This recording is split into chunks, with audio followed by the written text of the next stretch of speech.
Hey guys, Teresa here with Sippy Couture. Thanks so much for checking out my channel. Today I'm going to show you how we made this cute little lime and ice topper. You'll see that the lid that's on here now is a different lid that I'm working on in the video. What I will show you in this video that's super helpful is how to position this lid where you can still fit that topper on there that slides open and close so the customer doesn't have to remove that little piece to keep their drink in. So let's go ahead and get started.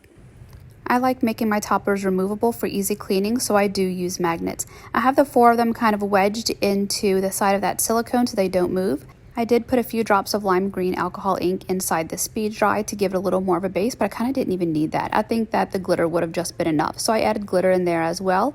And we're going to go ahead and spread this into this car coaster mold. You do want to cover up your magnets with here to make sure everything is right inside of there. Use your torch to pop any bubbles, but be gentle with it. You don't want to ruin your mold. I am using speed dry for this topper mold, and it's been sitting for about an hour and a half, and it's still tacky enough where I can go ahead and build this first layer. I like building this first layer while it's still in the mold before that epoxy sets. That way I feel like it's a little more secure. I do know that people are going to be using this mold and removing it from their tumbler, and I want to be sure that when they go ahead and grip everything to remove it with the magnets to clean it, that it won't rip apart. So building all of this while the epoxy is still wet, it gives me peace of mind that it's really just going to stay together. So go ahead and smush this in there. Don't press too hard because you don't want to really distort the size of that mold right now. You just want to make sure stuff is in there and set, and then we're going to go ahead and transfer it onto our tumbler. We're going to let this sit for probably another 30 to 45 minutes or so, and then we'll be able to mess with it. Also, I will point out there's a few different types of ice that you can get. There's these little blocks and square blocks, super cute, but they weren't the right look that I was going for. They come in 2 different sizes. And then also the ones that I am using today, they're more of an irregular cut. Super, super pretty, a lot of fun, and they give a lot of fun little dimension to that crushed ice look. So that's the one that I chose for today, but I did want to give you a heads up that there's different types of ice that you can look at if you're interested. I really like to build everything in position on my lid. That way I make sure everything has the right size my straw can still fit.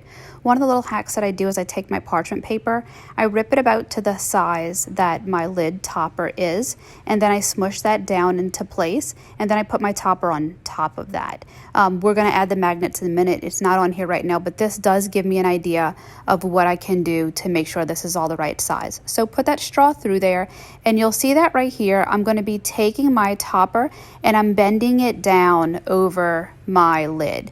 I still have that sliding piece in there. I didn't take it out.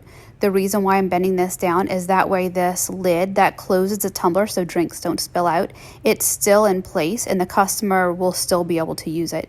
So I bend it a little around in circles when it's in one position, and then I slide it closed and I do it again and bend it in position again. So I just open it and close it a few different times to make sure it's really set in place. And I hope that makes sense. Also, what I do is I like to take these little ice cubes and spread them out a little to make sure that this whole topper mold fills that inside space. It's been about 2 hours since we took it out of that mold, so it is still gently pliable. Just don't use heat, don't be aggressive, just slowly move it into position. I forgot to say that when I was doing all that bending, I did put the magnets on the bottom of my topper. They're not secured, they're just on the bottom of the topper to make sure that the height was right to mold everything into place. But they're not attached yet. We're going to do that now. So the magnets are still on the topper. We're going to put a little drop of UV on each one and line that up on our lid. Make sure that it lines up to make room against that lid. So keep the opening of your car coaster mold even with the opening for the lid's going to be. Put that on upside down, and then you can take your UV light to go ahead and cure that into place, or just run out in the sunlight, whatever works best for you. I did take mine out in the sun, and then also when I was out there I had my UV, and I added a little more around just the magnets outside. That way it can really keep those magnets into place. The next step, we're going to go ahead and build the top of this topper. This is going to be the second top layer of ice, and you'll notice that this layer of ice, it's going to be a little more of that clear ice look. And I just love the look that it gives. It almost has the appearance that the bottom ones are sitting actually in the margarita and the ones on top are kind of like the filler ice that they put on top of everything. I start off with 1 cube at a time and I set it into place with a few drops of UV. I usually make it about 3 points of contact, and that's the great thing about this irregular cut ice is that there's a bunch of curves to it, so you can really lay it into position and have it go all the way around. I get a few of these done, and then I'm going to go ahead and take my parchment paper and I'm going to put this UV topper right onto the parchment paper and then build the rest onto the lid. The reason why I'm using this parchment paper is that if anything decides to drop down on the lid, it's going to really protect my lid, and it's not going to have anything extra, dripping on there and getting the lid messy. And the rest of this from here is just super fun and easy. Just take your ice cubes, put them in position 1 or 2 at a time, whatever works best for you. Tack it down with some UV resin and continue on.